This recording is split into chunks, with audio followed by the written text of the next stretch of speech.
Welcome back. ಬೆಂಗಳೂರಲ್ಲಿ ಮಾಜಿ CM BS Yediyurappa ಸುದ್ದಿಗೋಷ್ಠಿಯನ್ನ ಮಾಡಿದ್ದು ಈ ಬಾರಿ ಬಿಜೆಪಿಯೇ ಗೆಲುವನ್ನ ಸಾಧಿಸುತ್ತೆ ಅಂತ ಹೇಳಿದ್ದಾರೆ ಬಿಎಸ್ವೈ. ಅಂತಾರಾಷ್ಟ್ರೀಯ ಮಟ್ಟದಲ್ಲಿ ಏನು ಗೌರವ ಇದೆ,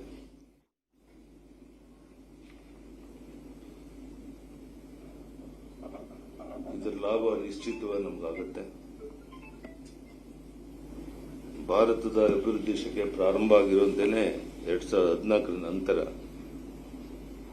ನೀವೇ ನೋಡಿ, ನಮ್ಮ ಹೈವೇ ರಸ್ತೆಗಳು, ರೈಲ್ವೆ ಅಭಿವೃದ್ಧಿ, ನಮ್ಮ ಏರ್ಪೋರ್ಟ್ ಅಭಿವೃದ್ಧಿ ಆಗ್ತಾ ಇರುವಂತದ್ದು,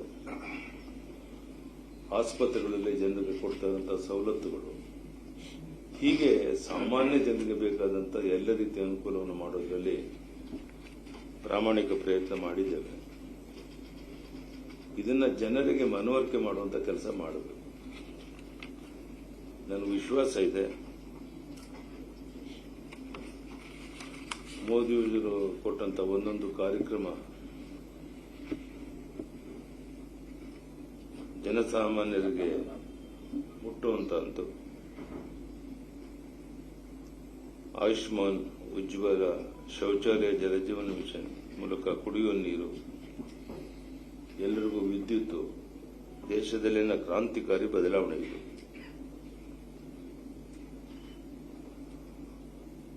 ಇವತ್ತು ರೈತ ಸಮುದಾಯ ಇವತ್ತು ನಮ್ಮ ಜೊತೆಗಿದೆ, ಭಾರತೀಯ ಜನತಾ ಪಾರ್ಟಿ ಜೊತೆಗಿದೆ. ನಾವು ಕೊಟ್ಟಂತಹ ಕಾರ್ಯಕ್ರಮದ ಪರಿಣಾಮ ರೈತ ಇವತ್ತು ನಮ್ಮ ದೇಶದ ಬೆನ್ನೆಲುಬು. ಅವನಿಗೆ ಇನ್ನೂ ಹೆಚ್ಚಿನ ಅನುಕೂಲಗಳಾಗಬೇಕು.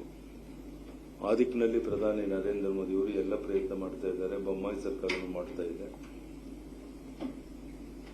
ಹೀಗೆ ನಾವು ಪ್ರಾಮಾಣಿಕವಾಗಿ ಕೆಲಸ ಮಾಡ್ತಿರೋ ಪರಿಣಾಮ ನಿಶ್ಚಿತವಾಗಿ ಭಾರತೀಯ ಜನತಾ ಪಾರ್ಟಿ ಸ್ಪಷ್ಟ ಬಹುಮತದೊಂದಿಗೆ ಸರ್ಕಾರವನ್ನು ಮಾಡ್ತೇವೆ. ಈ ಬಗ್ಗೆ ಯಾರಿಗೂ ಅನುಮಾನ ಬೇಡ. ನಾನು ಇದುವರೆಗೆ ಎಲ್ಲೋದ್ರೂ ಸಹ ಬೇರೆ ಪಕ್ಷದವ್ರ ಹೆಸರನ್ನೂ ಹೇಳಿಲ್ಲ, ಅವ್ರ ಬಗ್ಗೆ ಟೀಕೆನೂ ಮಾಡಿಲ್ಲ. ಯಾಕೆಂದ್ರೆ ಅದರ ಅಗತ್ಯತೆಯೂ ಇಲ್ಲ. ಅವರೆಲ್ಲೋ ಮೂಲೆ ಗುಂಪಾಗಿರ್ಬೇಕಾದ್ರೆ ನಾನೇ ಅವ್ರನ್ನ ನೆನಪು ಮಾಡಿಕೊಡುವಂತ ಕೆಲಸ ಮಾಡಕ್ ಹೋಗೋದಿಲ್ಲ. ನಾನು ನಿಮ್ಗೆ ಇವತ್ತು ಹೇಳ್ತಾ ಇದ್ದೇನೆ, 2-3 ದಿವಸದಲ್ಲಿ ನನ್ನ ಪ್ರವಾಸ ಪ್ರಾರಂಭ ಆದರೆ ನಮ್ಮ ಸಂಸತ್ ಸದಸ್ಯರು, ನಮ್ಮ ಮುಖಂಡರು ಎಲ್ಲರ ಜೊತೆಗೆ ರಾಜ್ಯದ ಎಲ್ಲ ವಿಧಾನಸಭಾ ಕ್ಷೇತ್ರಗಳು ಹೋಗಿ ಮತ್ತೊಮ್ಮೆ ಜನರಿಗೆ ರಾಜ್ಯ ಸರ್ಕಾರ, ಕೇಂದ್ರ ಸರ್ಕಾರ ಮಾಡಿರುವಂತಹ ಸವಲತ್ತುಗಳನ್ನು ತಿಳಿಸುವಂತ ಪ್ರಾಮಾಣಿಕ ಪ್ರಯತ್ನವನ್ನು ನಾವು ಮಾಡ್ತೇವೆ.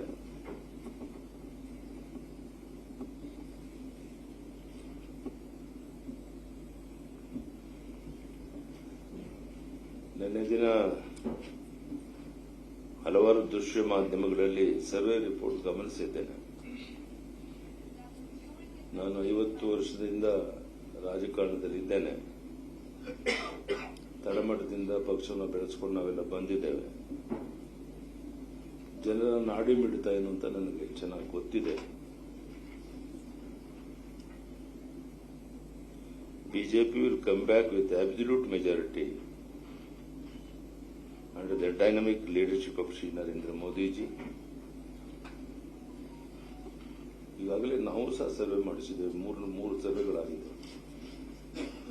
ಎಲ್ಲ ಸರ್ವೆಗಳಲ್ಲೂ ಸಹ ನಾವು 130-140 ಸೀಟ್ ಗೆಲ್ತೇವೆ, ಅಬ್ಸಲ್ಯೂಟ್ ಮೆಜಾರಿಟಿ ಬರುತ್ತೆ.